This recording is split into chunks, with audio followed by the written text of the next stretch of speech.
Welcome into the Cowboys Report. I am Tom Downey. We got producer Stone Shields behind the scenes for today's show. We are live on day one of March Madness. Hopefully your bracket isn't screwed. It'd be really surprising if you were actually busted with Louisville being the only team that most people pick. Anyway, we'll be live for the next hour and change, probably hour and a half, frankly, breaking down all the latest on the Dallas Cowboys. Before we get into that, we'll have a lot of draft talk on today's show. I want you to grade the Cowboys as drafters. A, B, C, D, or F. Let me know in the comments section of today's show. How do you feel about the Cowboys as drafters relative to the rest of the NFL? Because nobody actually drafts perfectly. A, B, C, D, or F. 16% say A. 61% say B. 18% say C. 4% say D or F. Definitely lower grades than I think the consensus would have been if we had asked this same question, a year ago, 2 years ago even. I will disagree, though, Lee Lilly. One good player in 3 years is not accurate. I don't think that's fair at all. I think BB is already a good player. If we don't want to give it to Overshown because of the health, I get that. That class also has Tyler Smith, Jake Ferguson, and Deron Bland before that. Minimum, there's 3. Minimum. But you want more. And there's been some first-round misses in there, at least early misses, which are very valid concerns. That's why I asked the question. A, B, C, D, or F. That 2023 draft is the one you're just like, did you really screw up those first 2 picks real bad? It's kind of the concern there. A, B, C, D, or F. Get your votes in for me in the comments of today's show. 17% say A, 61% say B, 19% say C, 4% voting D or F. From Chris Broussard's burner account, would you rather listen to a football podcast with Broussard and Cilio or Acho and Florio? I guess by definition it's Acho and Florio because I might get some insight. I don't think I'm getting any with Broussard and Cilio there. What is your favorite Skrilla song? Stone, you got nothing for me? Stone's got nothing. So how do you do, fellow kids? We got nothing for you on that one. I'm convinced he just has a Google random rapper database and is pulling from it there. All right, this is the Super Chat menu on today's show. With March Madness here, I want to do something a little bit fun and different. Until we actually get a decision on Micah Parsons, let's do a kind of Micah Parsons signing pool. If you can pick the date correctly of when Micah Parsons signs or is traded, which I don't think happens, but I want to add that as a outcome potentially there. We'll do a 50-50 split the pot. So $5 Venmo, otherwise I cannot track it otherwise. $5 Venmo. If you get it right, we'll split the pot. You can do as many entries as you want. If there are multiple entries the same date, we'll all just share it in the end. So you can get in on the action there. $5 Venmo at What's Going Downey. I'll have Stone put the link in the comment section and the description. It's in the description, actually, but in the comment section of today's show. So $5 Venmo for that. I've got a tracker that you guys can also see, chatsports.com/Micah. Will redirect you to the Google Sheet where I can track everything there. $20 for a shot or bean to boozle. $50 beer bong. The most 50s in the month of March gets a signed Zach Martin jersey. Right now, the leaderboard is at number 1. Let me make sure I got the right one. Yeah, it's Anthony going with 8. The first 50 of the day counts for 2 in the Zach Martin trackers, by the way, but just the 1 beer bong. All right, next up, would you guys bring back Tyron Smith? Y for yes, N for no. Let me know in the comments section of today's show. Would you bring back Tyron Smith? This would, in theory, be as backup insurance, but if guy can take us to 40, start him type of deal. Y for yes, N for no. Let me know in the comments of today's video. William Zeno say yes. Ecuador Man says no. Lee Lilly says no. Protect the Sun once is a swing tackle. Creighton Johnson says no. Congrats, Creighton, on Creighton. Aunt Lee says yes. Matt says no. Tyler says no. Kevin says yes. Jeremy Chugs Burner says why for why not. Brokov says no. Kind of want to see Austin Richards. Don't hate that logic at all either, by the way. Seems like he is very much in line to be the starter there.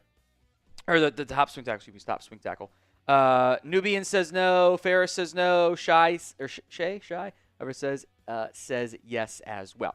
More details here, by the way, on what we've got cooked up here for the Micah decision pool. There's some copy-paste stuff at the top of the doc you can use, too, for the comments, too. You pick the date that Micah Parsons signs or gets traded, but I feel like it signs, but I don't want to have, nobody got the decision right. You can go to chatsports.com/Micah to see any entries that have been placed already at this time. There are none. I'll update that as we get more, obviously. $5 Venmo gets you into the split the pot style. For if there are winners, we will, winners will all, it'll be the 50-50 split will be shared.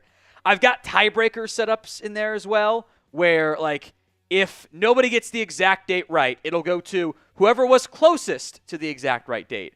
And in the event that there's one guy before, one guy after, it'll just be the person who got it before without going over. So $5 Venmo entry for the Micah Parsons decision. If you want to get in on that, if you feel good about how you feel, get in on it. It's $5. It's another alternative to March Madness there. So at WhatGoingDowney, $5 for the Micah Parsons pick the signing date. All right, Mikey Montano, number $2 super chat. Will scares me at 12. Are we cooked at 12? Trade back. I assume Will means Will Johnson here.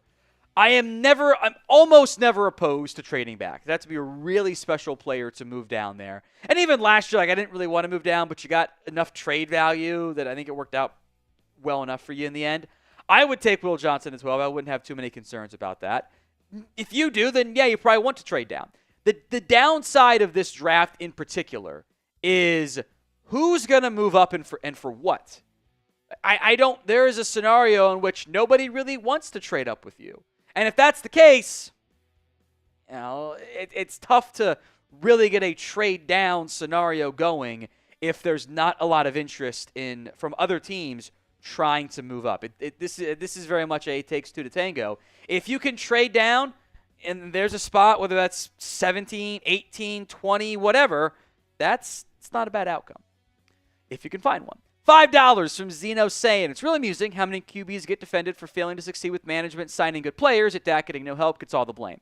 This is the nature of the Cowboys. It wasn't that different with Tony Romo, by the way, but I guess at least got Terrell Owens at one point. This is how it goes. There's always added attention and pressure and sometimes praise, but a lot of negative as well. That's how it is. I don't like it, but for example, only for the Dallas Cowboys is the backup quarterback a national story. Nobody cares. The Ravens didn't have a backup quarterback. That was not a story. The Cowboys losing their backup quarterback suddenly was a national story.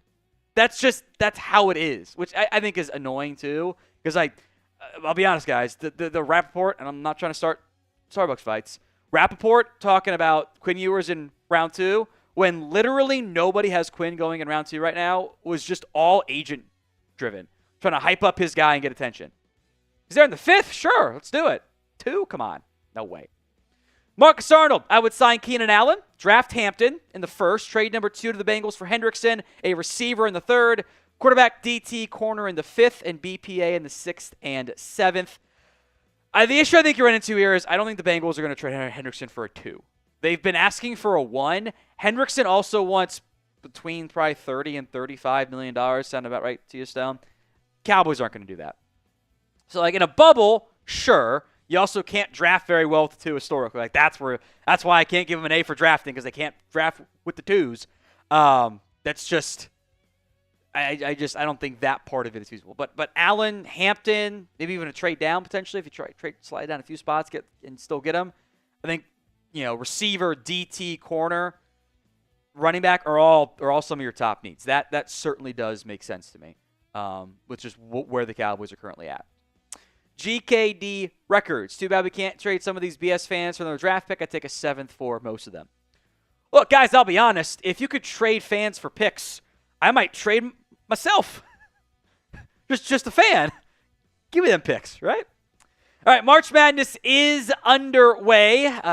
Nothing crazy upset-wise. And you had Creighton taking down Louisville. I am watching McNeese State absolutely body Clemson. Clemson is averaging less than a point per minute of this game. They have 8 points, and there's less than 8 to go. Clemson just can't not turn the ball over. They're not playing defense either. There's kind of hysterical performances here by Clemson, which will ruin some brackets. I promise you that. Houston beat up on whatever SIUE is. Sounds like a made-up name. Auburn was kind of getting scared of it there by Bama State, but now they're up 10 again there. Creighton took down Louisville, and I'm just watching Clemson have no defense. There's under 7 to go in the first half. Clemson has 8 points. It's an 11-0 run in 4 minutes, though. Clemson needs this 3. Oh, he bricked it again!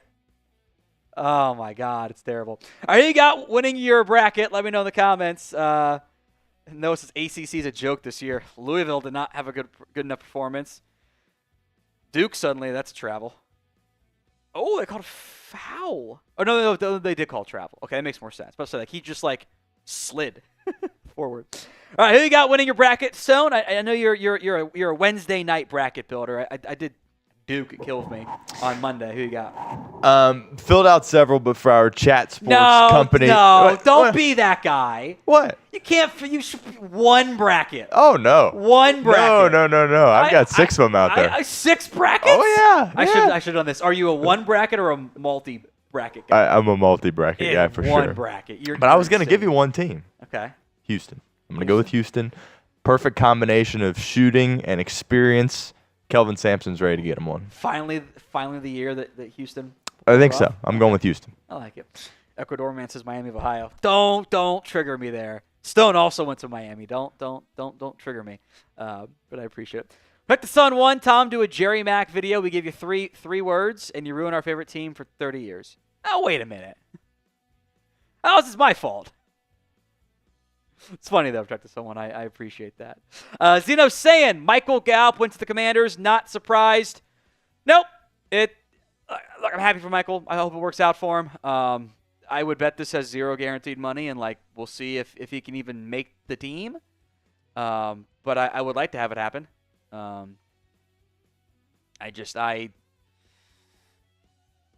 kind of worry that he doesn't have a whole lot left for him. All right, Anthony Gonzalez, $10. Thank you, Anthony. Tom, I think all 3 players will go right before we pick. What do you think about this 3-round mock draft? Tyler Warren at 12, Luther Burden at 44, Travion Henderson in the 3rd round. There is a chance that Tyler, first off, I love it. You've added 3 great offensive players. I'm in. Where do I sign? Tyler Warren might be there at 12 for you. I have a tough time seeing the Cowboys taking a tight end in round 1, but I think would be a worthwhile conversation. I think he's really good.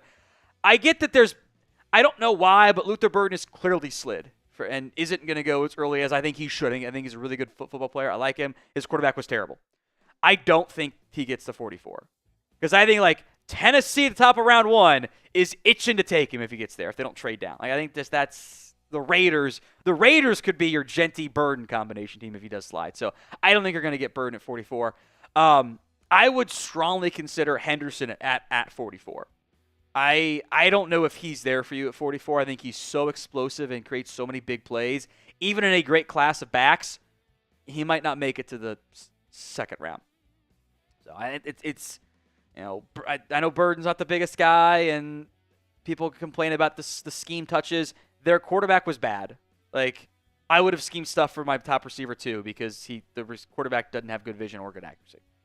GKD records. Dallas gets a true receiver, running back, and corner in the first 3 picks, and the O-line defense on the rest. How would you grade their offseason? A, B, C, D, or F? Let me see who those receivers, corners, and running backs are and what the draft is. The coaching staff hire was not a good one. The head coaching hire process was bad. The staff I mostly like. Free agency's better, but it's not great. This team lives and dies by the draft. They've died kind of the past 2 years. They better get this one right. Now, if you are ready for us to start today's show, show it by liking today's video. Help us out and get us to that 50% like ratio. The goal is always 50%. We're not at the 50% mark, which It's okay. It happens. But help us out and like today's video. Coming up on today's live stream, we'll run through some Cowboys news and rumors. Given it's Dane Brugler, I trust him a lot, borderline leads Cowboys draft plan, which does align with some of the stuff I've heard out there too, and other people have said, even more importantly. A mailbag, 2 ways to get on the show. Use hashtag Cowboys or skip the line altogether via Super Chat. And as promised, a 7-round Cowboys mock draft. All coming up live here on the Cowboys Report.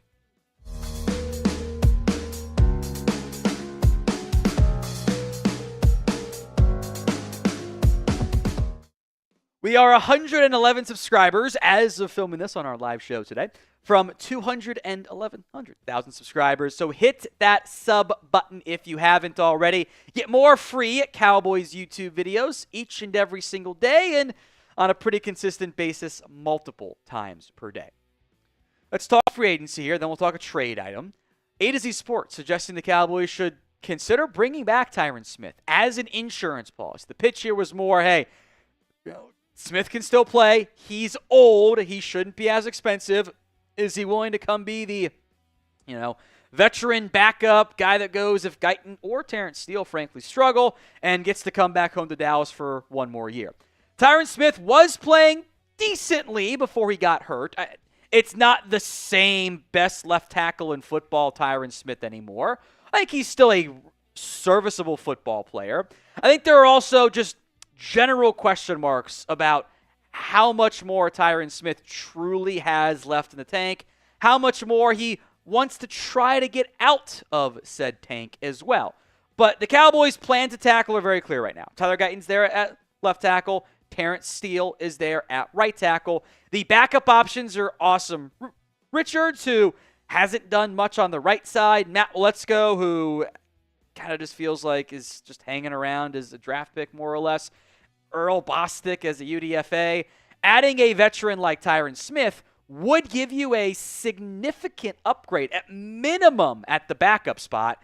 Not to mention you could always pivot to him if you had to, if Guyton struggles or Terrence Steele goes down or Guyton goes down, since we did see Tyron Smith in Dallas get some more run on the right side. Although at his age, I do worry about flipping sides constantly. I think that's a little bit dangerous. So would you bring back Tyron Smith? This is the pinned comment on today's video. So if the ad happens to come here on YouTube, just fine. Take advantage of it. Head down there. Y for yes, N for no. The idea of adding Tyron Smith back to the Cowboys does intrigue me, at least a little bit. The role and the money, though, would have to be very different from the last time he was here, but I am open to it. I don't think you're signing him with the promise of you are the starting left tackle no matter what. It's the, hey, we'll bring you in, you get to come back home, it's competition, it's veteran insurance, it's an addition of you're adding better talent to the depth chart, right? The biggest question there for me then, does Tyron Smith want that?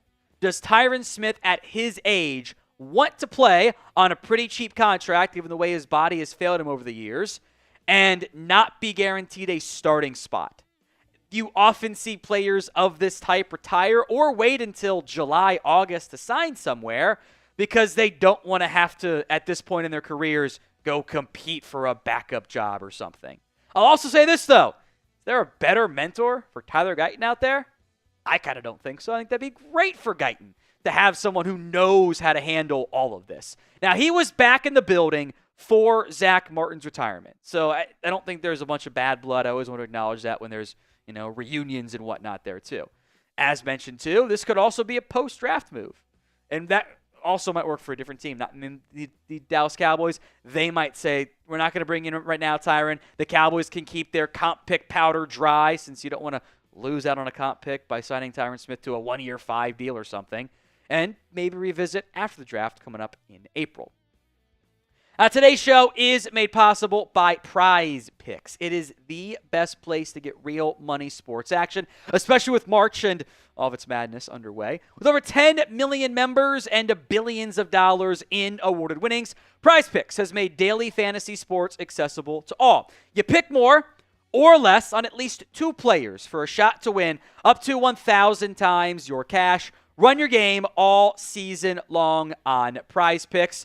It is the best way to get action on sports in more than 30 states, including California, Texas, Georgia, and Florida. That does include, by the way, college basketball as well, but also football. Season-long Prize Picks slates are available. I don't like the more thans. I like this less than combination, though. Jared Goff on the passing yards, Travis Kelce receiving, Jaden Daniels on the running yards. Go download the Prize Picks app today and use code CLNS to get $50 instantly after you play your first $5 lineup. That's prizepicks.com/CLNS and use code CLNS to get $50 instantly after you play your first $5 lineup. Link will be in the comments section and the description of today's show. Let's go to Stefon Diggs. He is set to visit with the New England Patriots, and after what has been pretty limited buzz around the former Bills and Vikings and Texans wide receiver, Diggs was off to a decent start last year before he tore his ACL. And you don't see nearly as many visits these days for free agents as you used to. This is probably going to be, at least in part, a medical check on Stefon Diggs. The seemingly lack of interest in Diggs, I do think, could be explained by what Todd Archer recently put in an article with ESPN. Where will they find a receiver? They looked at the veterans available, but injury and cost dimmed their pursuit. A trade for one remains possible, as does drafting one, possibly even in the first round. We will come back more in depth to the trade angle on a future video, so just kind of stash that one and remember it for later.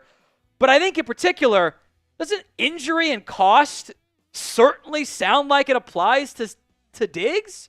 It's coming off an ACL. I think a lot of us got burned last time they signed a player coming off torn ACL. I don't know if that's a path that this team really wants to go pursue, nor should they. They have the obvious built-in connection with Trayvon Diggs. I know there has been frustration from the Cowboys side with how Diggs attacked his rehab. You think if things were close, you could use Trayvon as a leverage point to get Stefon to come, but they haven't really shown a lot of interest on that front. It's been pretty quiet. And by the way, also worth mentioning, anything above $3.5 million per year-ish is currently slated to count against the comp pick formula, which means Dallas would lose a fifth-round pick. They probably don't want to do that. But they do need another wide receiver. You can't enter week one with the plan of Lamb, Tolbert, Turpin, Mingo, Brooks, Flournoy, everyone else. That's not a real grouping. That's not a realistic plan at wide receiver when you got to get more help there. Who it is, we'll see. I think draft makes the most sense, but I don't think there's any intent to just roll with this group again.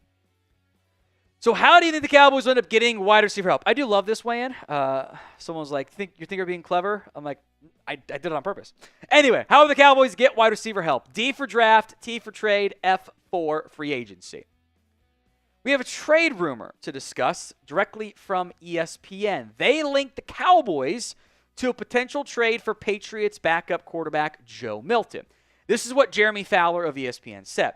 Joe Milton, this is a really interesting name in the quarterback carousel we're talking about because he has trade interest. The Patriots are exploring a trade. I'm told several teams are interested.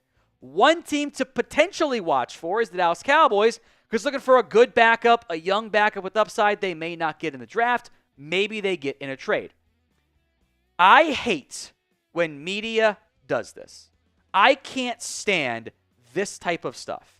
This is not reporting that the Dallas Cowboys have interest in Joe Milton. That is not what Jeremy Fowler said. He said, well, potentially they've got interest. Maybe they have a backup quarterback need. That's all that is. That's saying, well, they could make sense, but it ends up getting spun by aggregators into Cowboys have interest in Joe Milton. That's not what was reported. That's not what was said. Only the Cowboys get hyped for a backup QB. Like, man, you got to get they need a backup. Let's talk about Quinn Ewers on national media. This is so clearly a link the Cowboys to drive up the market play. Happens all the time to guys that don't end up in Dallas, by the way. It's frustrating. Look, Joe Milton has great size. He's got great athletic ability. He had a very good performance in the final game of the season against a Bills team that actively was not trying, and it seemed like they actually wanted to lose on purpose, and he was actually terrible in the preseason. This is not a typo. He completed under 37% of his passes in the preseason. He was a massive project at Tennessee. Don't let the most obvious Matt Flynn 2.0 game fool anybody. I have no desire to trade for Joe Milton with what the Patriots reportedly want, which is a third-round pick. I'm not doing that. They want one of my fives? Sure. It's a fifth-round pick. That doesn't matter to me. But going down the route of a third for Joe Milton? No, he's not actually all that good. March Madness is underway. Clemson looks terrible, Stone. This is a – I don't know where I had them going in my bracket. I might pull it up right now because I don't really care that much about college basketball until March comes around. But that is a poor start for Clemson. They are down 31-13 at the half. I've got 13. I've got them going far in all of mine. How far? We got them in the Final Four in one of them. Oh, no. Yeah, so I'm shaking my boots a little over here. They're going to have to figure stuff out there. Auburn's only up 10 over Alabama State. Let me pull up my bracket right now here. I got to find it. Who you got winning your bracket, though? Let me know in the comments of today's show. Where's my bracket? I want mine. I don't care about the general bracket. Who you got winning your bracket this year? I have Duke in the end. I think I had Clemson going to at least the Sweet 16, I feel like. I did. I had Clemson over Purdue. That's bad for me. But also hilarious, you had Clemson. Wait a minute. How did you have Clemson going Final Four in one of them and also pick Houston to win? I told you, we got 6 brackets we're working with here, Tom. This is why you can't do 6 brackets. This is why you can't do it. One Final Four you're freaking out about when you have the other team winning it. No. Yeah. Stop it. Stop it. My bias bracket, Texas Tech, but real bracket there is Florida. We got several super chats to get to here. We'll get to those right now. Marcus Arnold says trade for Cortland Sutton. Let me just send this to our Broncos host here because I have thoughts. And I'm just going to send this to him and see what he says. Because I get that this has suddenly become like a Cowboys idea. Why the hell would Denver do this? Like, why wouldn't Denver just give their number one receiver $25 million in 4 years? If Denver could do that, why wouldn't they do it and not trade him away? They have no good receivers. I don't think there's any scenario in which Denver's like, yeah, let's trade away Cortland Sutton and not have any options at wide receiver. You want to give him your one? I don't buy it. I think that's wish fulfillment or wish casting, whatever the hell we want to call it. I don't buy it. The idea makes sense for Dallas. I think that's kind of lower end market value for Cortland Sutton, but I just don't see it happening. Lee Lilly, super appreciate the daily go-to content. Hard to be a leader at any craft, but you have accomplished and pushed the status. Thanks, Tom. Thank you very much, Lee. I appreciate that. Cheers to you, my friend. The great Duke Bothers. What's worse, the Cowboys' current defense, top to bottom, or Rico Gather's rap album? Also, I've got Florida. I know Florida's a very popular pick. Yeah. Rico's rap album. Hey. I'm fine if players want to be rappers and everything because athletes want to be rappers and rappers want to be athletes. But, like, I'm not doing that. He's not good. Boss Man Fat ain't good. That's UFL corner Boss Man Fat, by the way. Whatever. Super Chat menu on today's show. $5 Venmo for the Micah decision pool. You can Venmo me at WhatGoingDowney. Pick the date you think Micah signs or is traded. That's $5 to enter that. You can go to chatsports.com/Micah to see any and all entries as we get those in. You can go ahead and push that one across so that I can explain it here. Thank you, Steph. It's at What Going Downey, $5 to enter that. You pick the date, you win this 50-50, split the pot. If you pick the same date as somebody, we'll obviously just split it up as needed there. Chatsports.com/Micah. I'll track all the entries with the dates picked if you want to avoid the same date as somebody.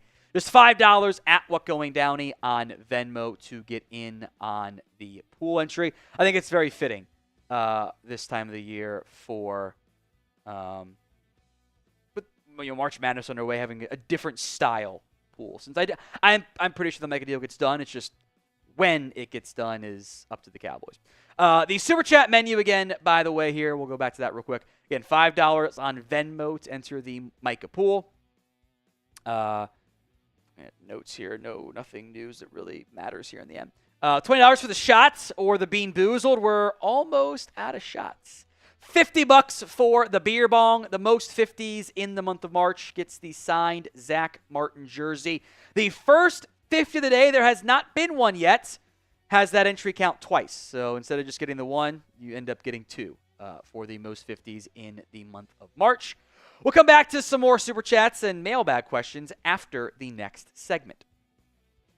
Cowboys Report host Tom Downey here. Dane Brugler of The Athletic had some, I think, really noteworthy insight into the Cowboys draft plans for 2025 on The Athletic Football Show. I want to break down what Dane said, some of the things others have said, stuff that I expect, don't expect.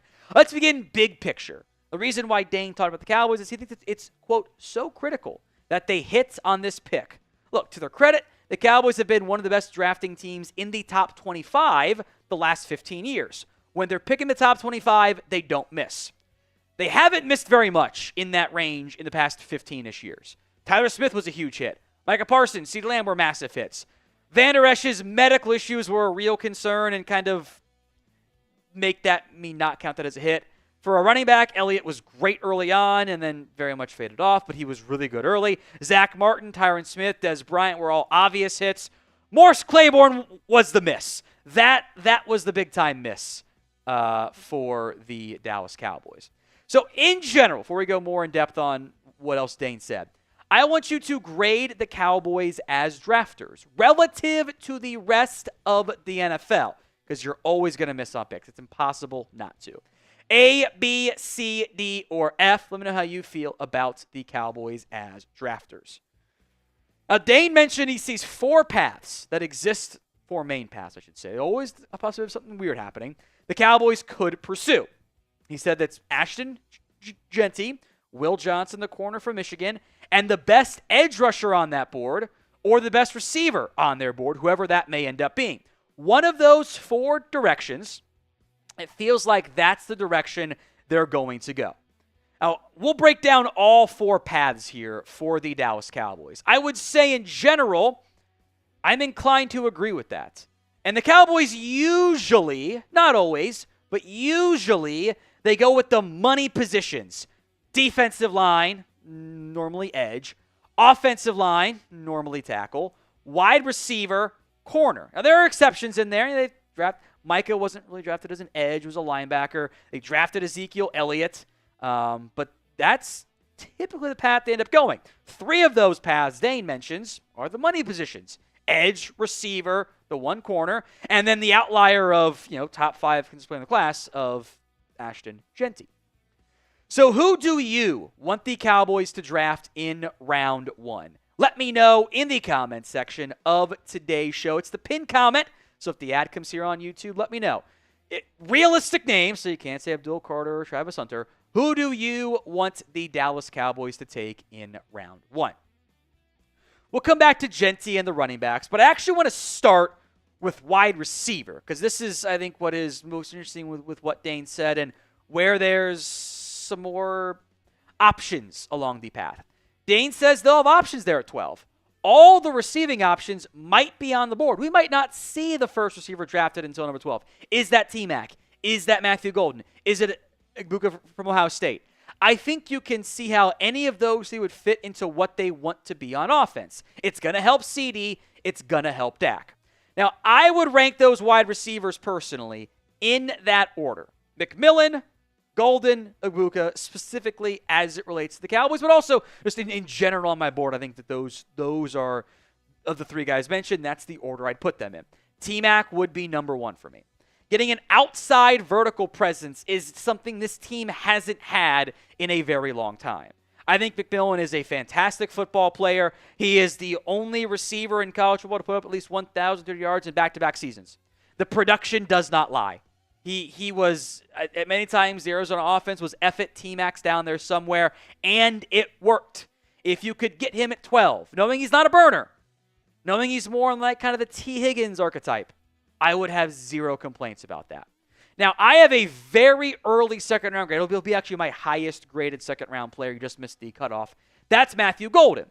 Now, Golden brings you speed. I don't think he's as fast on the field as his 4.29 suggests, but even then, we're still talking 4.4s play speed, and that's really valuable. He fits, again, as a route runner, a speedy guy, which you also don't really have at wide receiver. So I wouldn't be – T-Max my ideal pick at 12.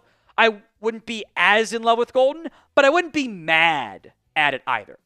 Emeka Egbuka, meanwhile, I'm a little bit lower on, but he also fits with the exact thing Dallas is searching for.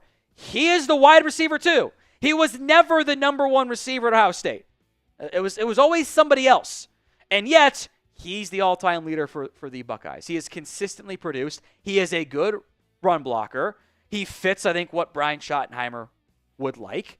But he's, I think a Robert Woods-style player. I think he's a pretty easy evaluation.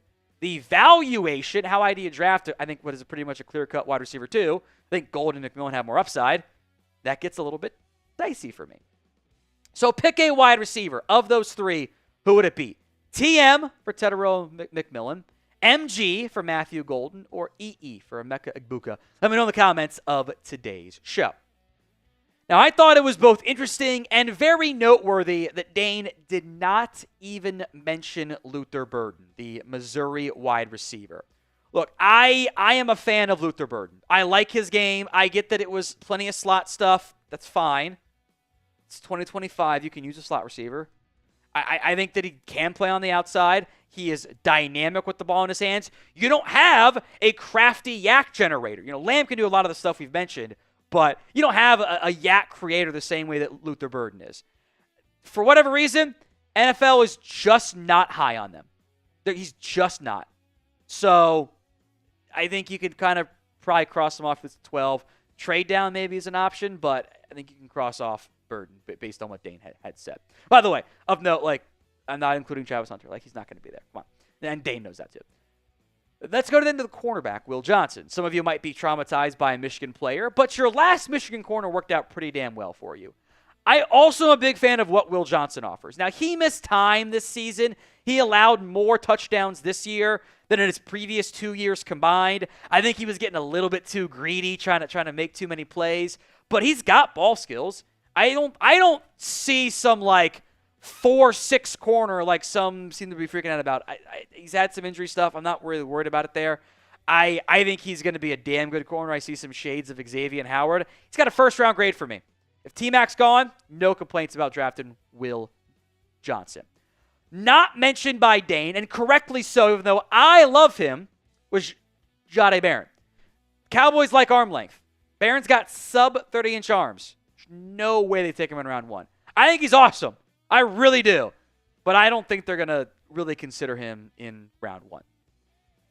We'll talk running backs here in a second, plus the edge conversation. We will have plenty of Cowboys draft videos for you. So if you haven't already, hit that sub button, youtube.com/@CowboysTV. Now, let's talk backs. I have my doubts they take one in the first round. I think they'd prefer to take a money position if they could. They would discuss Ashton Jeanty, though, make no mistake about it. But a new running back is coming to this team. Dane says, quote, they're going to draft a running back at some point. If they don't take Ashton Jeanty or throw a Marion Hampton in there, he's included there at 12. If they don't draft one at 12, round 2 or round 3, they are going to draft a back. Specifically in round 1, I don't know if Jeanty was there at 12, depending on who else is there, obviously. I don't know if they'd take him with the 12th overall pick. My guess is they probably would, depending on, unless T-Mac's there. But in the end, I don't think it matters. I don't think Genty makes 12. It's not that different than the Bijan Robinson conversation from 2 years ago. Like, should you take him? Yeah, you should take him if he's there. We're not going to be there. I don't think they take Hampton at 12. Hampton, I think, goes somewhere in the top 25 picks, but I don't think they would really consider him at 12. There had already been the report from David Moore the Cowboys would have to consider Genty. They might not do it. If they are considering whether or not to take Genty, it means they're not going to take Hampton. But I do think, whether it's round 2, round 3, outside chance they wait until the 5th, depending on how the board falls, to take a back, Cowboys are going to take one. They have made that pretty obvious with their plans. So what round do you think the Cowboys will draft a running back? Let me know in the comment section of today's video. What round do you think the Cowboys will add that young back? Next, let's move to the edge rushing options. And I see people surprised by the Cowboys, by Dane mentioning edge for the Cowboys. I'm not overly shocked at it, actually, because I've actually heard some similar stuff. Now, look, Abdul Carter's not going to be there. I'll leak the gas mask photos. It's just not going to happen. That leaves some combination of Mike Green, Jalen Walker, Michael Williams, Shamar Stewart, maybe James Pierce, Donovan Ezeraku. I don't think Dallas is as high on those guys. Pierce has character stuff that are more like effort focused that I think are red flags. I'll look more at Green, Walker, Williams, and Stewart, but in general, I don't really want to go edge at 12.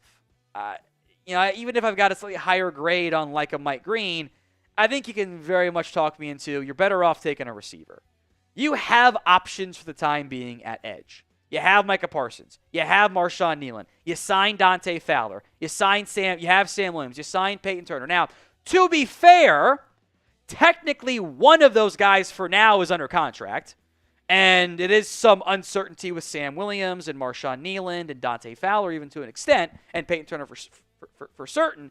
But I don't think edge at 12 is the best path here. Mike Green is the top guy on my personal board. Now, you got to trust the off-the-field stuff there. There's a lot we don't know about, so there's a big asterisk on that one. But he was wildly productive at Marshall this past year and looked good at the Senior Bowl. Jalen Walker, I get kind of skittish with the tweener concerns there. But, Cowboys, they can make the edge linebacker hybrid stuff work out pretty well. And then what I'm actually worried about, frankly, is there has been plenty of credible buzz that the Cowboys like Micah Williams a lot. I've heard Nick Harris mention that. I've heard the Draft Show mention it a couple different times. And, Matt Eberflus went to the Georgia Pro Day. I think that if, T-Mac wasn't there, who I think would be their ideal target, or insert receiver if they love Golden or something, which I think it's T-Mac, I would be worried that they would take Micah Williams, who is a good athlete. He's not a superstar athlete. Doesn't have the production that I want, and has been a hurt guy. Hurt guys scare me. I think Shamar Stewart, with, if we're going to play the not great production, but has the traits, Shamar Stewart's the better fit there. Now, edges in general have a lot more development and projection involved than some other positions, but I don't really want to go down the edge path. Give me Will Johnson. Give me Ted McMillan. I think there's a good chance one of those guys are there. And if that's the case, I feel pretty good about the Cowboys' round 1 pick. There are 2 ways to get on the show next. You can use hashtag Cowboys, skip the line altogether, or you can super chat to that, or use hashtag Cowboys, get yourself in the queue. I'm still waiting to hear back from our Broncos host on this one.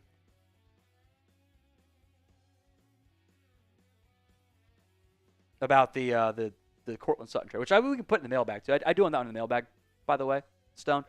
It's not a shot on Marcus. I don't think it makes sense for Denver.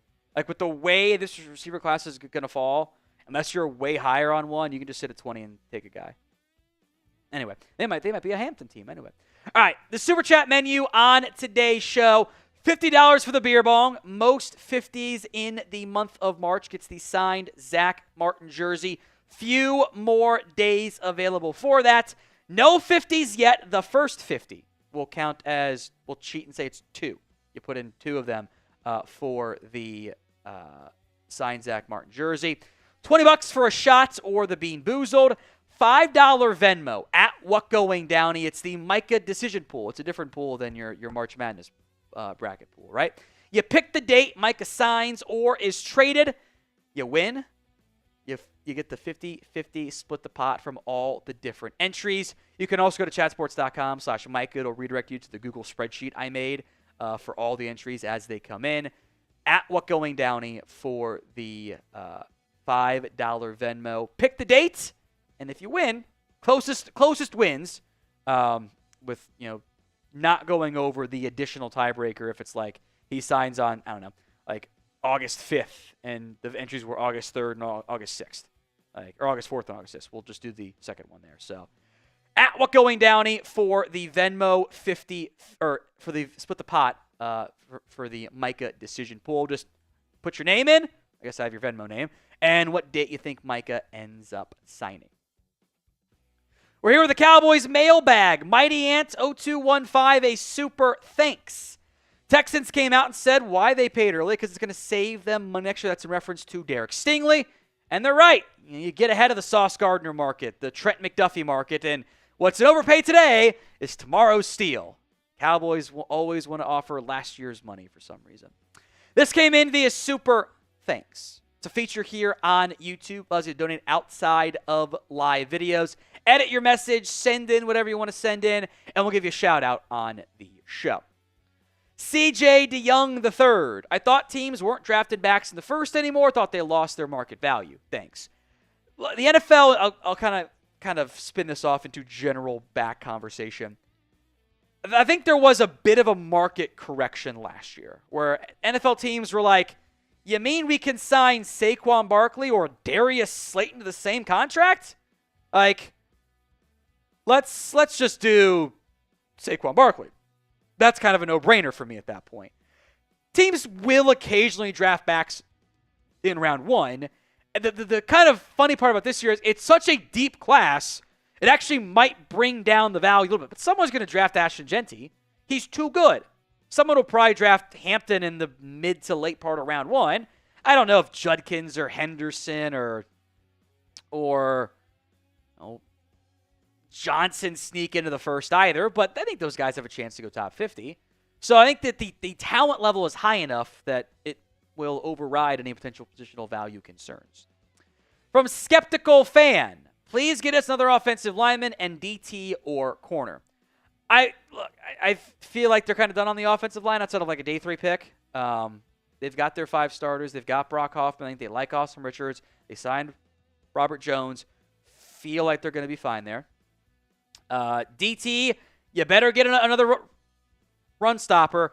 I am concerned that for a team that so constantly harps on, we want to run the ball and we want to stop the run, they haven't done anything to address that, actually. They signed Robert Jones, and that's it.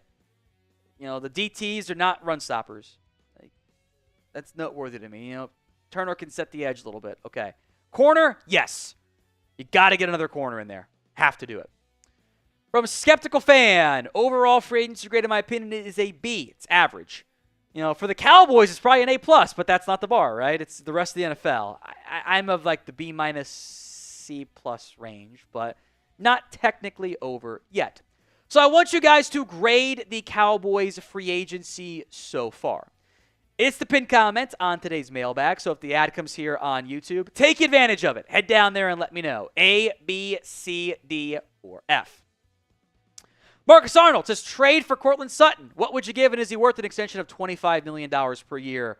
Love having him the next 4 years locked up at receiver. I get the mindset. I think it makes sense for Dallas. They liked Sutton coming out of the draft, and that's been their offseason target range anyway. I just don't see how it makes sense for Denver. Are they going to get a first-round pick, a pick swap, whatever, to give up Courtland Sutton, have 0 playable, actually good wide receivers? Denver should just extend Courtland Sutton. I think that's far more likely than Denver just like doing you a favor and giving you Cortland Sutton. I don't think it actually makes any sense for the Denver Broncos. I'd be really surprised if they did that. I know that they had the contract negotiation with Sutton last offseason. They don't want to, even if they get 12, they can get a receiver at 20 and not rely on Marvin Mims, who they don't play consistently, Devon Veal, and Troy Franklin, and Trent Sherfield. They need more receivers, not fewer. That's why I don't buy it. DeLunatic, possible team for a trade down scenario, DC for life. Outside of the surprise, Pittsburgh gets desperate for a QB and jumps up to 12 with you. That's kind of the issue I struggle with. I don't know who's going to want to trade down. I don't know if there's an obvious trade-up contender. Does a team is there a defender that Arizona, Atlanta are in love with that they'll slide up a couple spots with? We'll know how close Sean Payton is based on if he ever wants to trade up.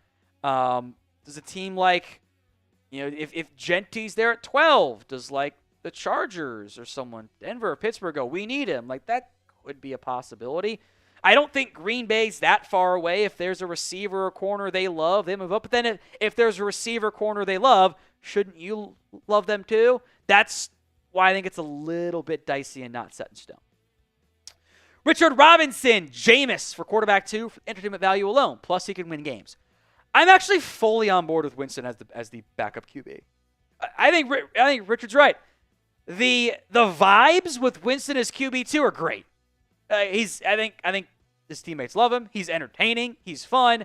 Knock on wood, he has to come in and play. It'll be a lot more fun to watch. He will win you a game. He will lose you a game too, but that evens out. And he's, I think, backup-wise, one of the better backup QBs in the NFL. So the money's probably an issue. Winston probably wants a better path to playing time. But if you want the best backup QB available right now, I think that's pretty clearly Jameis Winston. Who do you want as the backup QB? Let me know in the comments section of today's show. From Noah, what are the chances Tyler Warren, Genty, or McMillan fall to you in the first? I would bet decently high at least one of them is there. I'd say no higher than 50-50 two are there, and I'd say 0 that all 3 are there. Genty, the Raiders, and Bears stand out as fits to me. I kind of think the Patriots would draft an offensive tackle over a receiver at 4, but they could always be a threat there. The Raiders and maybe Carolina/New Orleans stand out as threats to T-Mac. Tyler Warren, it's tight end. It's always tricky, but the Jets could use him. I doubt the Saints. The Bears are a dark horse. The Niners are dark horses, but I think there's a chance Warren falls. Warren might be the most likely to go top 15 because of Indy at 14. I think one of those guys ends up being there. Today's show is made possible by Prize Picks. It is the best place to get real money sports action. With over 10 million members and billions of dollars in awarded winnings, Prize Picks has made daily fantasy sports accessible to all. You pick more or less on at least 2 players for a shot to win up to 1,000 times your cash. Run your game all season long on Prize Picks. It is perfect with March underway for college basketball. You can also do football season-long Prize Picks slates and baseball season-long as well. My guy Jack Lauderay cooking this one up here as well. Got, I think, pretty good more thans on some pitchers. Then he went with the homer pick, pun intended, on Duran for Boston. Go download the Prize Picks app today and use code CLNS to get $50 instantly after you play your first $5 lineup. That's prizepicks.com/CLNS and use code CLNS to get $50 instantly after you play your first $5 lineup. Who are a couple of your sleepers so far for this year's draft? A couple of mine are Phil Maffa, that is the Clemson running back. Kyle Williams is the SMU wide receiver. Brandon Crenshaw Dixon is that's the off Florida lineman tackle, I think. Elijah Roberts is SMU. I think he's a defensive end, kind of like tweener size. And then Teddy Buchanan is the Cal linebacker. I'm not too far deep into day 3. Still kind of early. There's like 18 backs I think you can count as sleepers, like Taj Brooks and Bashal Tootin and hell, Donovan Edwards is going to be a sleeper for you. Like, there's so many guys there. I did someone last night I put the sleeper tag on. I actually don't mind Buchanan on there as a sleeper. I think there's upside. I think his instincts and run game are not very good right now. But I think like day 3 linebacker pick, that makes a lot of sense to me. Now, if you enjoy our Cowboys mailbags, hit that sub button, youtube.com/@CowboysTV for more free Cowboys YouTube videos. Daniel, I don't want us to go get Stefon Diggs because already wants $15 million for 1 year, and I'm like, El Paso. Get it, Stone? You get it. I don't know what Diggs wants. The market will determine what he ends up getting, but I think that's probably a good over-under figure for him, and that's too much for the Cowboys. Like, even with the Dante Fowler deal, they got to 6, but just barely. Just barely. Mikey, what the heck is going on with Tet? The fall we're seeing from him is freaking me out. I was interested but now I don't know. I always advise this. Your first thoughts, your first eval are normally right. Like, I don't know.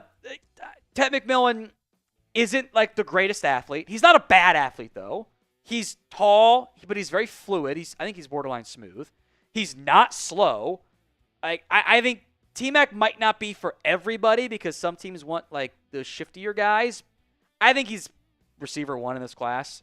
The Luther Burden fall was weird. I only get worried about falls if it's just like, oh, there's character stuff or there's a medical thing. This is just, hey, some fatigue. And I think the NFL, I'm higher on this receiver class than I guess the NFL is. From my early grades to what I've heard out there, I guess I'm just higher on it. I'm not gonna overthink McMillan. I'm not gonna overthink Bird. I'm not gonna overthink Will Johnson. Give me the good players. Sometimes the NFL makes this harder than it should be. Go ask Brian Branch. Conlon Melody, that's a name. Also, I guess that's kind of a dick comment. I'm sorry. I'm sure your parents love you. Are the Cowboys done making moves in free agency?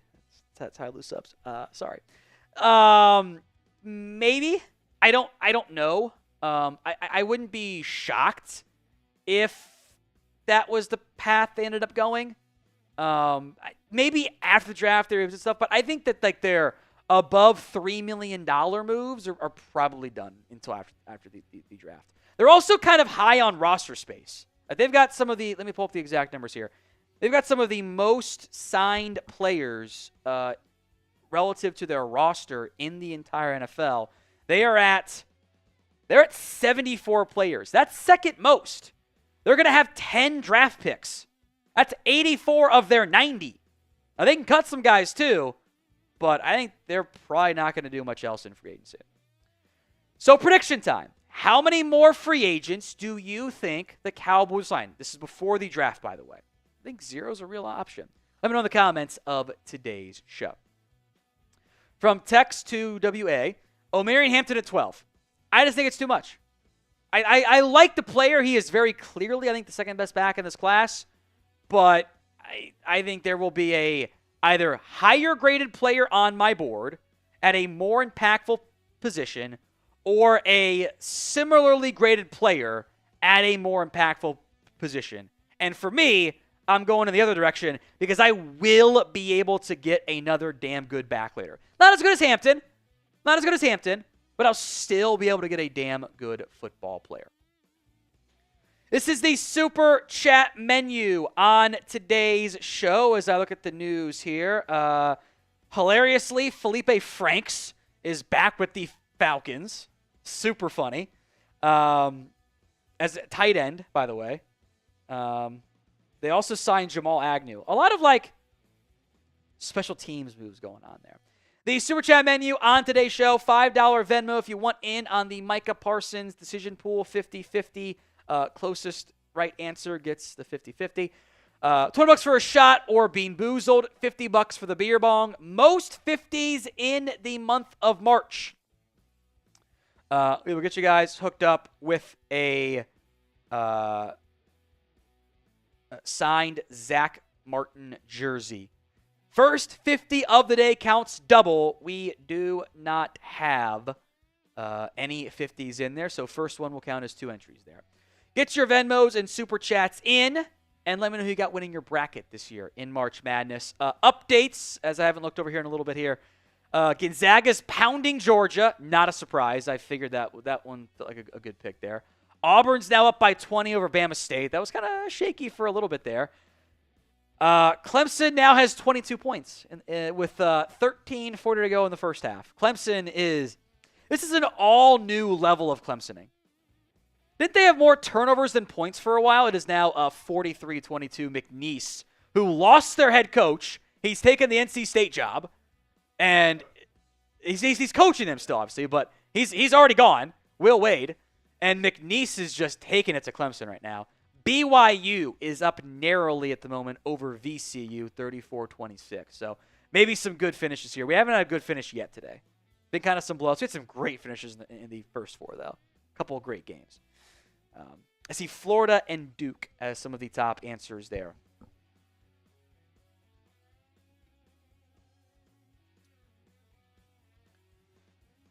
Who you got winning your bracket? Let me know in the comments of today's show. Auburn's up big. Okay, that makes sense. I did the FanDuel pick of upset. I didn't even have it in my bracket, but I picked Yale over A&M. I thought I had it in my bracket. I did not. So, get your votes in. Who you got winning your bracket? Ecuador man didn't have one, but he wants Auburn to win. So, McNeese State is just pounding Clemson, 43-24. 45-24. This is borderline over. I don't know if Clemson can get to 45 points. That's doubling what they have. Sorry, I'm honestly flabbergasted by that score right now. Another brick by Clemson. Clemson has 24 points and 11 turnovers. They are 1 of 16 from 3. They have more turnovers than baskets made. They have 9 baskets today. That's unbelievable. Like, McNeese State is also not shot well. They're shooting under 42%. Sanity. Also, how funny would it be if, like, North Carolina is one of the only other ACC schools beyond Duke to actually show up and win a tournament game?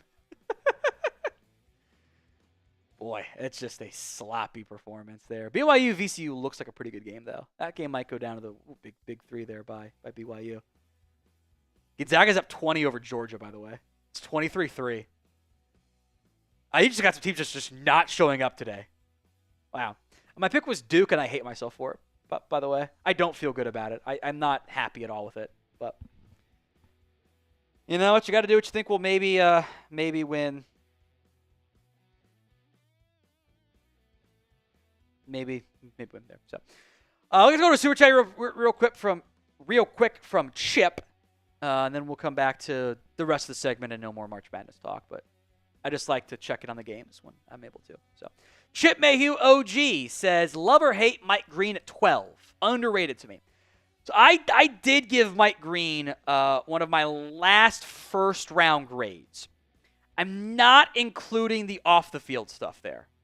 You know, he was, to his credit, up front with, he had been accused twice of sexual assault and says there was nothing to it, and the second case wasn't even investigated, but still at his release at Virginia, I think there was a no tolerance policy for accusations of what happened in high school, and he got accused, and that was it. But he's a gifted athlete. I think he's very talented there. He had great production for Marshall, had a good game against Ohio State. 12 is a little bit rich for me, because I'm not committed to that first round grade, frankly. I don't love it, but I think he's a very talented player. The off-field stuff gives me probably the biggest pause, frankly. But he would be the best edge on the board for me at 12. But I think because of your needs, I would almost take a lower graded player. Like, I think Green will be like 3 spots or 4 or 5 spots ahead of Matthew Gold on my big board. I'd probably just take Golden at that point. As promised, folks, it is time for a new 7-round Dallas Cowboys mock draft. Free agency is winding down / might kind of be over at this point for the Dallas Cowboys. We will break down that 7-round mock draft I did for you guys in just a second. But March Madness here, we are doing what I'm calling the Micah decision pool.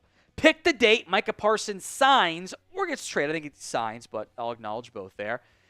Venmo me at WhatGoingDowney, $5 to enter. We will do the Venmo 50-50 split the pot there. The Venmo's at WhatGoingDowney.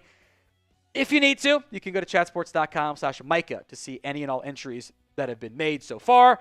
I'll update those as soon as I get those Venmos. I'll put all of the instructions in the comments and the description, by the way. Now, a reminder, the Cowboys draft picks have changed thanks to trades early in free agency. They've got their first, second, third, no fourth, 3 5s, 149, 171, 174, 2 6s at 204, 211, and a pair of 7s, 239 and 247. So 3 real picks to try to fill needs before you get to kind of the mid to late part of day 3. The sim, I used the PFN sim on this one. I think they're a little bit better, especially with some of their early picks. I think it's just a little bit more reflective of how things might end up going. Cam Ward goes 1, Abdul Carter 2, Shedeur Sanders 3, Travis Hunter 4, Mason Graham 5, Ashton Genty 6, Armand Membu goes 7, Will Johnson, kind of surprised with that one, goes 8, Will Campbell goes 9, Shamar Stewart and Tyler Booker off the board at 10 and 11, which means for me, I think there's a no-brainer pick here. It's T-Mac. Tyrone McMillan at number 12. If he falls to 12, this would be a value on my board. He has a first-round grade for me. I think he is a fantastic fit as a wide receiver, too. What you're aiming for is the Jamar Chase-Higgins combination, where Chase can do everything. He's a dynamic wide receiver 1, just like CeeDee Lamb. And Tyrone McMillan is that bigger body on the outside, who I think if he had tested, both guys tested fully, probably would have tested out pretty similarly. He moves very well for someone his size. He actually has done good slot stuff, actually. Like, for a player that's normally sees 6'5", 210 listed size, they're leggy, they're stiff. He makes guys miss. He is not a stiff football player. He is great in contested catches. He has fantastic body control. He does a great job on the backside dig, which is where the Cowboys, when they've been on, have had success. When they've been off, have had real issues there.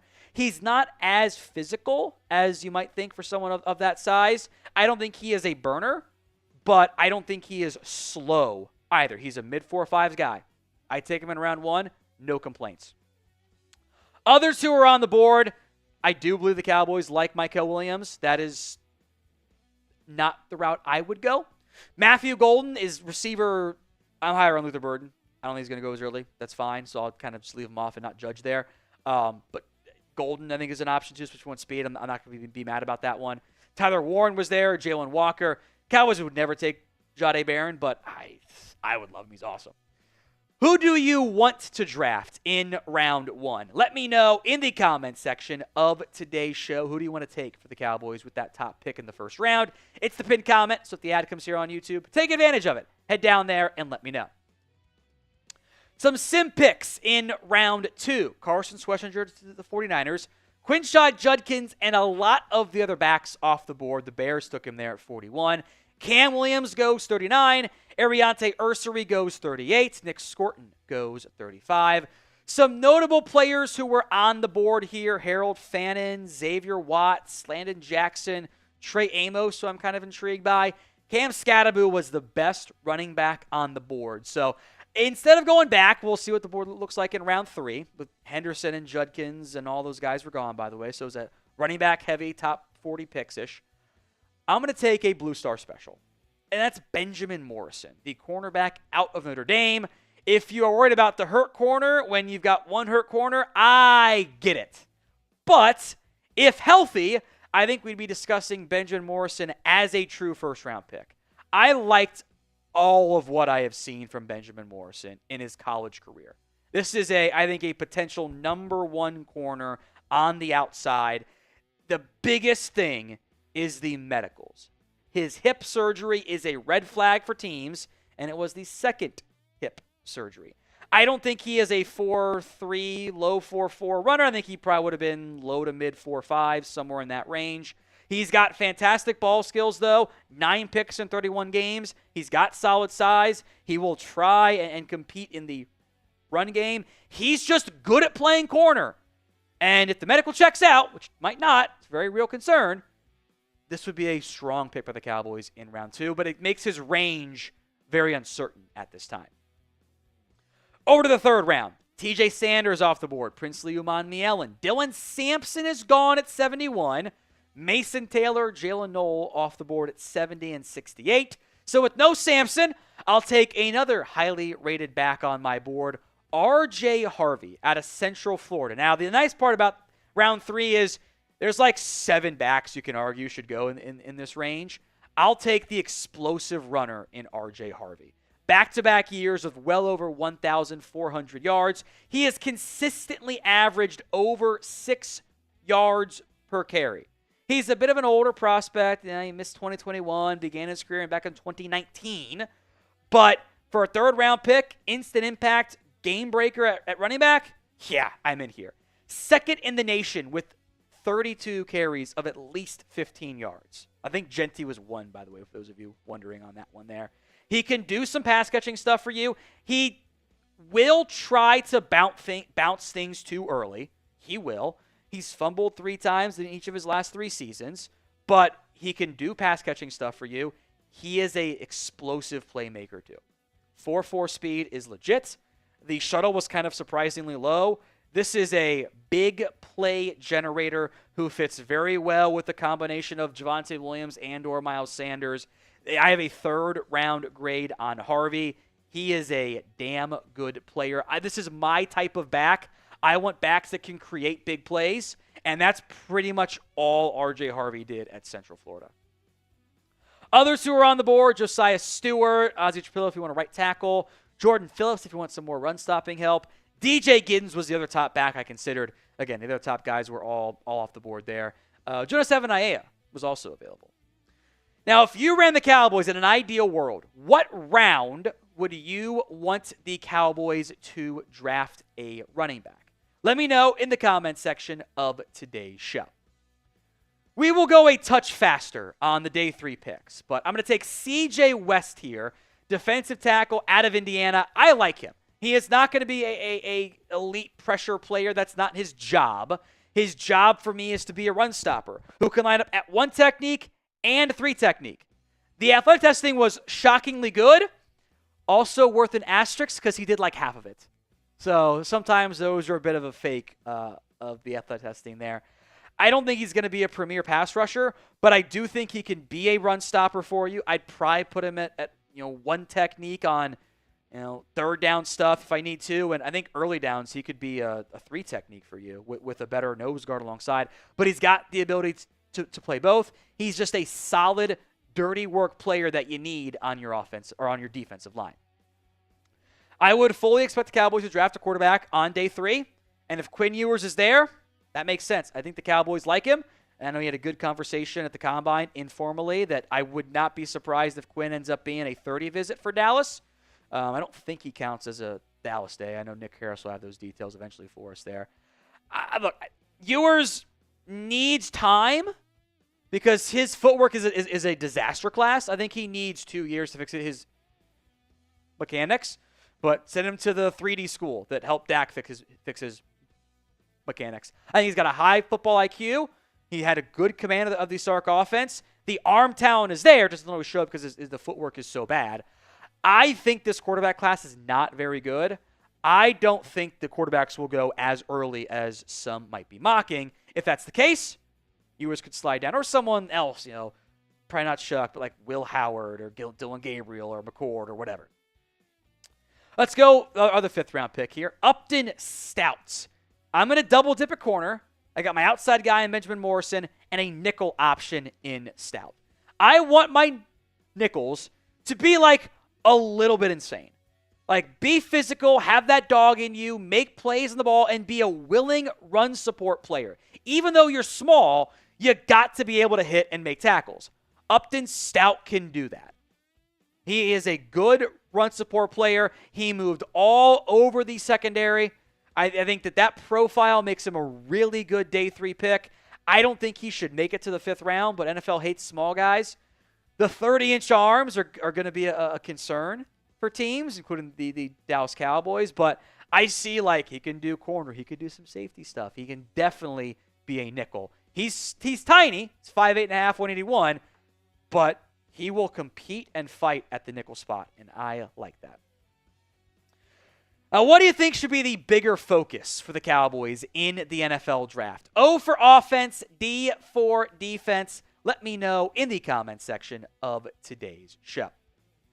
6th round, let's just throw some darts out here. Teddy Buchanan, the linebacker out of Cal, who had transferred from UC Davis.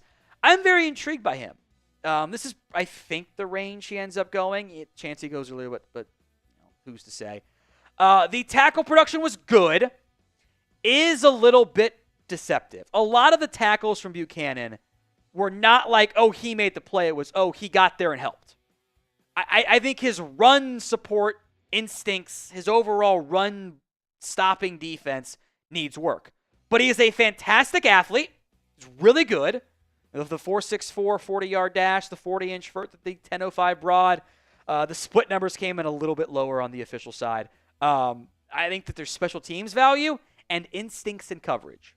And I can make that work as I get beyond the mid to late part and into the mid to late part of day 3. Tyrion Ingram Dawkins, the DT from Georgia. This is all traits pick. And at 211, you can do all traits picks. It's fine. You're banking on not the production here. He did have 8 TFLs and 3 sacks.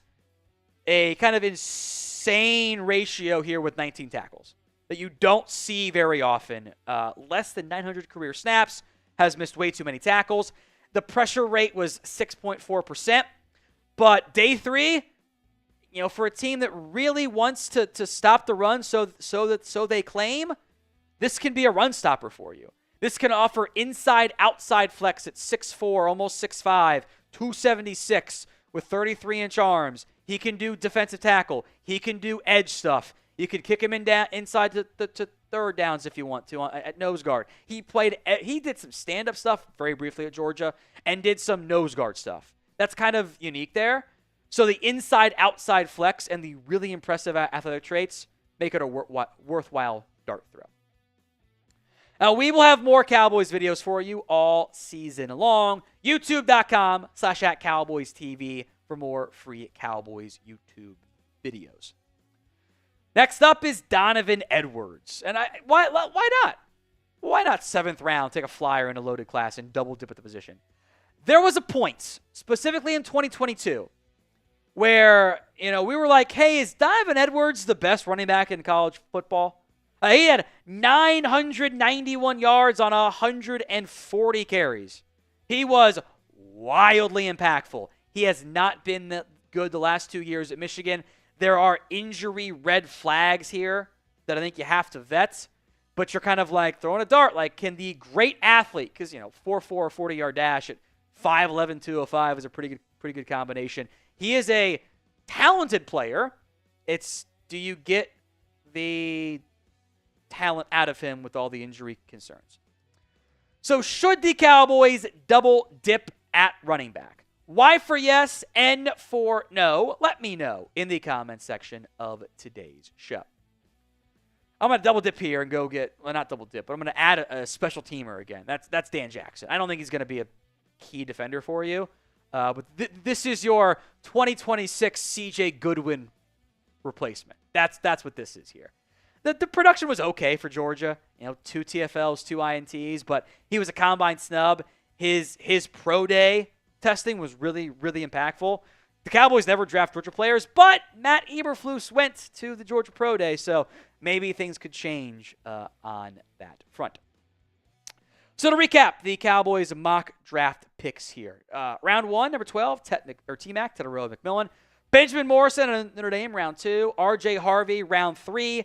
C.J. West, Quinn Ewers, and Upton Stout, the defensive tackle, the quarterback, and the corner in round 5. Teddy Buchanan in round 6. Tyrion Ingram Dawkins in round 6 as well. Donovan Edwards and Dan Jackson, Michigan and Georgia running back, safety, respectively. As a reminder, you can get in on the Micah Parsons decision pool. Pick the date Micah signs or is traded. Go to chatsports.com/Micah to see any entries. Venmo me at WhatGoingDowney, $5 with the date you have. You can do a bunch of entries if you want there. And we'll do a 50-50 split the pot to get in. CJ didn't miss the show. Of course, CJ, although it is about to end, unfortunately. So, sorry about that one for you there, CJ. Michael, though, thoughts are up to 4 for Travis Hunter. I don't know why the Patriots would do that. Like, the Patriots would probably just take Travis Hunter. I don't see a scenario in which you get Hunter unless he kills somebody, in which case you're not going to take him. So, like, I don't think it's likely at all. In fact, I would say it's a 0% chance. Like, I think the Patriots, who need a receiver and can use a corner too, would just take Travis Hunter and be very happy with themselves. I don't think a team that doesn't take a quarterback in the first 4 picks are going to pass on Carter and Hunter. There is a drop off after that, after those guys. So before we go, the pinned comments on today, or the pinned poll on today's video, is to grade the Cowboys as drafters A, B, C, D, or F. By the way, Daniel could not have gotten Henderson at 44. He wasn't there in the mock draft sim, by the way. The Scadaboo was the best back available. A, B, C, D, or F. Grade the Cowboys as drafters. 20% say A, 52% say B, 23% say C, 4% say D or F. So the Cowboys, compared to the rest of the NFL, grade them for me as drafters. We will be live again next Monday. Hit that sub button if you haven't already. Enjoy your March Madness. Gonzaga is up 33-14. McNeese State is up 51-32. By the way, it is ridiculous that the top timer is actually ahead of the multicam. That doesn't make any sense to me. The multi-view on YouTube TV, that's a joke. Delay it, everybody. BYU's up 11 over VCU at the half. We will see you guys again on Monday for live coverage. The next planned live show, I should say. And more Cowboys videos every single day. So don't miss out. Hit that sub button right now.